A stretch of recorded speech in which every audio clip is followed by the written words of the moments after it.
அன்புள்ள மிதுனராசி நேயர்கள் அனைவருக்கும் வணக்கம். கடந்த 5 ஆண்டுகளில் ஜோதிடரிடம் ஜாதகத்தை தூக்கிக் கொண்டு ஓடியவர்களில் மகர ராசியினருக்கு அடுத்தபடியாக மிதுனராசியினரே அதிகம். அந்த அளவிற்கு இவர்கள் அனுபவித்து வரும் துன்பங்களுக்கு அளவில்லை என்பதே உண்மை. பலர் வேலையிழந்து வருமானமின்றி கடன் தொல்லைக்கு ஆளாகியிருப்பீர்கள். பலருக்கு விவாகரத்து ஏற்பட்டிருக்கும். பலர் வம்பு வழக்குகளில் சிக்கி சிறை தண்டனை அனுபவித்திருப்பார்கள். மான மரியாதை இழந்து பிறரின் நரம்பில்லா நாக்கிலிருந்து வரும் கடுஞ்சொற்கள் உங்களை மீளாத் துயரத்தில் ஆழ்த்தியிருக்கும்.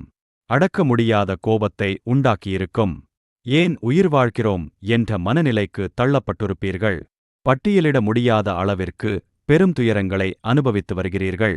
பல ஜோதிடர்களிடம் ஜாதகம் பார்த்து பல பரிகாரங்கள் செய்தும் எந்த பயனும் இல்லாமல் போயிருக்கும். இன்று வரை விடிவுகாலம் இல்லை என்பதே உண்மை. உண்மைகளை உணராமல் எந்த பரிகாரம் செய்தாலும் பலிக்காது. மிதுனராசி அன்பர்களே, இது உங்களுக்கான ஜோதிடம் அல்ல.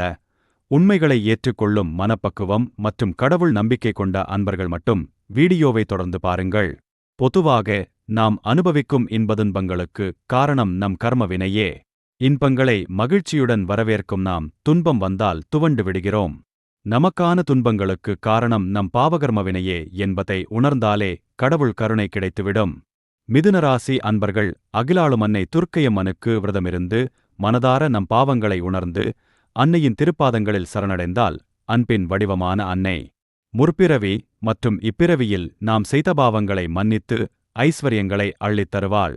எந்த மாதமாக இருந்தாலும் ஏதாவது ஒரு வெள்ளிக்கிழமைக்கு 10 நாட்கள் முன்பாக, அதாவது வெள்ளிக்கிழமையுடன் மொத்தம் 11 நாட்கள், தினமும் பிரம்ம முகூர்த்த நேரத்தில் எழுந்து நீராடி உங்கள் வீட்டு பூஜை அறை அல்லது அம்மன் திருவுருவப்படத்தின் முன்பாக அமர்ந்து ஓம் தும் துர்க்காயே நமஹா என்று 108 முறை உச்சரித்து பிரார்த்தனை செய்ய வேண்டும்.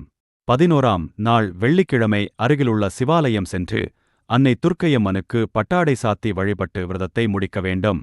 பரிசுத்தமான இந்த விரதத்தால் மிதுனராசி அன்பர்கள் நினைத்த காரியங்கள் நடக்கும். எதிரிகள் விலகிவிடுவார்கள். நோய் நொடிகள் பறந்தோடிவிடும்.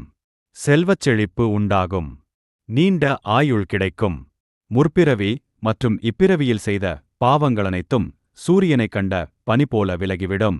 மிதுனராசி அன்பர்களுக்கு இந்த விரத முறைகளே சித்தன் வாக்கு. சித்தன் வாக்கே சிவவாக்கு.